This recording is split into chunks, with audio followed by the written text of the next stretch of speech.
चलो देखो क्या कह रहा है। Particle is projected from the ground eight an angle of 60 degree above the horizontal, ठीक है, विथ स्पीड 150 मीटर प्रति second, time in second, after which particle moves eight an angle 45 degrees with the vertical. वैसे हम ये कर चुके हैं ये सवाल पहले भी, बट ठीक है, मतलब एग्जैक्टली नहीं बट इस तरह का सवाल कर चुके हैं। ये कितना एंगल पे फेंका?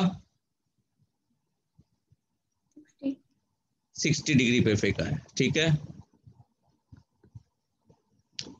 यू मान लेते हैं और एंगल 60 थीटा मान लेते हैं अभी। बाद में जाके कहीं पे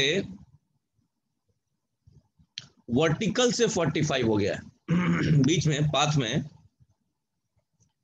कहीं पे एक जगह पे मान लो वेलोसिटी v है और ये जो एंगल है अल्फा, वर्टिकल से 45 इनफैक्ट दो जगहों पे होगा क्या? एक यहां पे भी हो सकता है, एक यहां पे भी हो सकता है, नहीं? एक ऊपर आते टाइम, एक नीचे जाते टाइम, क्यों, क्या बोलते हो? सर यहां पे भी स्पीड लेकिन वही रहेगी, v ही रहेगी ना।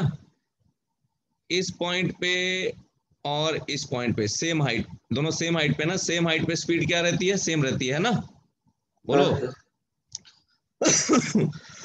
अब आप लोगों को पता है कि एक्स डायरेक्शन में एक्सेलरेशन कितना होता है? सीता बताओ, एक्स डायरेक्शन में कितना होता है एक्सेलरेशन? 0।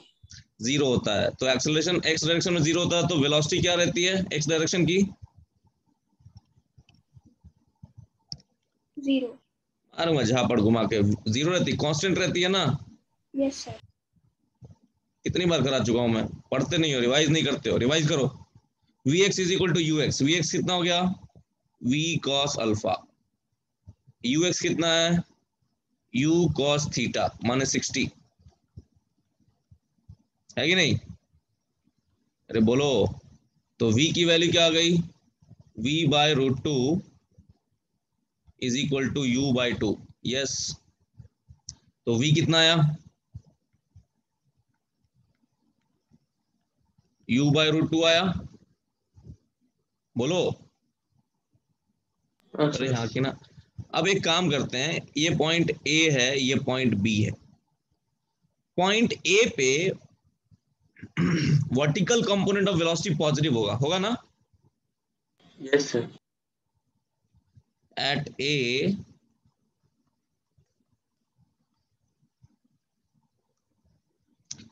वी वाई कितना हो जाएगा बताओ? v बाय रूट टू हो जाएगा, बोलो। सर हो जाएगा ना। वी बाय रूट टू क्यों हुआ, समझ में आया? इशिता जी, v बाय रूट टू क्यों हुआ, आया समझ में? नहीं सर। नहीं आया। वेलोसिटी कितना एंगल बना रही है वर्टिकल से? 45। तो क्या होगा कंपोनेंट? v cos 45 कितना होता है? v/√2। तो नहीं आया ये। Understood sir. U Y plus ए वाई टी, ठीक है है ना। अब v की वैल्यू यहां से उठा के डाल देते हैं। v की वैल्यू कितनी है बोलो? u by root two. तो u बाय रूट टू कितना हो जाएगा? u बाय टू हो जाएगा क्या, बोलो। Yes sir. Is equal to u y कितना था? यू वाई था हमारा, यू वाई इनिशियल वेलोसिटी का y कंपोनेंट। ये एंगल कितना था उस टाइम? 30 था ना। तो u y was basically u root three by two plus A y is minus g, ये तुमको पता ही है। तो एक वैल्यू ये आएगी। अरे हाँ कि ना। Yes sir. तो टाइम की जो वैल्यू आ गई वो आ गई इसको उधर लेके जाओ, u by two root three minus one, इसको थोड़ा रीअरेंज करोगे by G. u by G कितना है? u 150 है और g कितना 10, तो 15 by two root three minus one. एक तो सॉरी, एक तो आंसर ये हो गया, समझ गए। दूसरी पॉसिबिलिटी एक और है, पॉइंट बी पे भी सेम चीज है ना, पॉइंट बी पे भी 45 डिग्री विद वर्टिकल बन रहा है क्या? Yes, sir. पॉइंट बी पे भी पॉसिबल है, लेकिन पॉइंट बी पे वी वाई नेगेटिव है।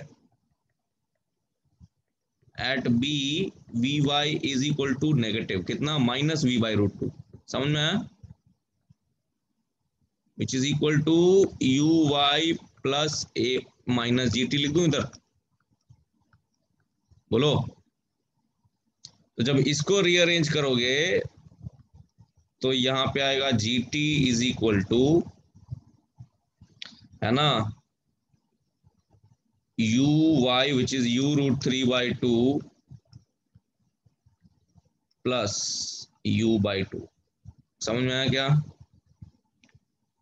तो u by two G common लोगे, u बाई टू कॉमन लोगे तो रूट 3 प्लस 1, तो एक आंसर ये भी है, 15 बाई 2 रूट 3 प्लस 1 भी एक आंसर है ना। ये multiple choices might be correct, वैसा वाला है, समझ गए क्या सारे लोग? Sir.